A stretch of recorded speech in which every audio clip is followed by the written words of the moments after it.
Welcome. This is the review of Marvel's Mysterio from the 90s Spider-Man show from Marvel Legends. This is a Walmart exclusive figure, so, uh, you know, do the collective groans in the comments or while you're watching, like, oh, let's get it out of the way now. Now, granted, it's not a Target exclusive, so this one should have been easier to get, but he was a part of their, like, Collector Con thing or whatever, and so I got up early the morning that the pre-order went up to get this guy. Initially, you know, my heart sank because it said, sold out immediately when they said that it would be available, but I had to wait like 15 minutes or so, and then finally they put the pre-order up. Upon pre-ordering it, though, to refresh the screen, once I got everything done, paid for, I refreshed the screen, and they were already sold out. So I don't know if that ever changed or anything. I thought it's very unfortunate because this is especially if you're collecting specifically the 90s Spider-Man figures from like the animated series that Marvel Legends is doing, you're going to want this guy because his color scheme, everything else, and if you're wondering that's why his colors are so vibrant and look the way they do, or if you feel like he's missing details from like the comic book version, the reason being is this is the one from the 90s show, so from the 90s cartoon show, so that might be why you're like, I don't, some people might be passing because there may just be more of the comic book fans versus the 90s cartoon series, which I liked it. It was a good series. So this is a continuation of that line. I just hate that it's an exclusive figure, making it harder for people to get their hands on, especially if you wanted this one. Mysterio prevalently showed up on the show a few times, and so especially I had never even heard of Mysterio before I even watched the cartoon series, even though he's one of Spider-Man's like original villains. So this is Quentin Beck. His storyline in the cartoon show follows more of the comic book versus.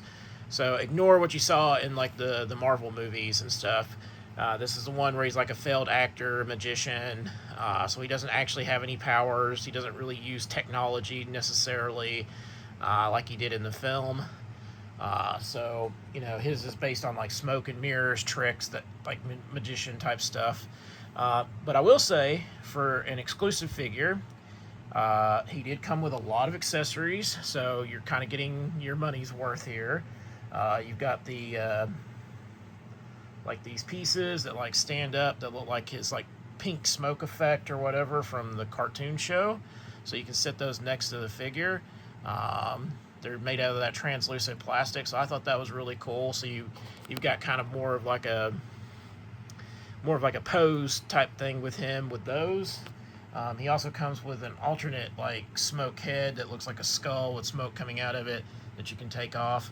I will note about the figure is it's got a peg in the back, so it makes this part stick up more, that you're supposed to hold this in place, but it's like so it just doesn't look right, so you kind of have to like move it out of that peg so it looks like it's more further down on the arms and stuff.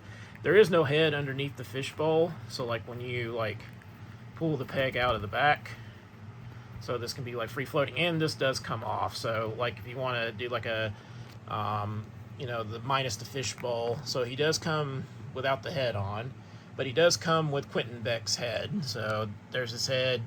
He looks very angry, like he's smelling a hard fart. So that is to be noted about the figure. He's got his little rat tail in the back because it was the 90s. So, you gotta, he's of the times, basically. But, so, if you're like, well, can you put the head on and then put it, back under here with the fishbowl? The answer is no, you can't. It will not fit. I've tried. Maybe some people are better at, like, finagling the figure to get it to actually stay under the fishbowl with the head. But this is the way it actually comes in the pack. So that is to be said about the figure. The only other accessories besides, obviously, what you see here, the Quentin Beck head, he comes with an open hand and another open hand, and he comes with the fist already on. Now, as for the figure itself, he is pinless. He does have the waist swivel, and this belt is kind of you can actually kind of move it around on the figure. I like when they do that, so you can like repose the belt. He has that awful ab crunch that these newer Marvel Legend figures have that I don't care for. It's not as noticeable on some figures, but you can clearly see it on his. But no issues with articulation as far as that goes. Like, you can move the shoulders around and everything else. And for this figure, I'm not going to like repeg it back in there, so it'll just free float and fall off during the review. But so yeah, like I said, the fishbowl is removable from the cloak or cape, whatever you want to call it. So it is removable. I like the details on the figure. It looks just like the 90s. It's flashy cartoon show, so no issues as far as that goes. Again, here's Quentin Beck's head with him demasked. I really like the figure. I like the 1990s cartoon series. But let me know in the comments, what do you think about this figure?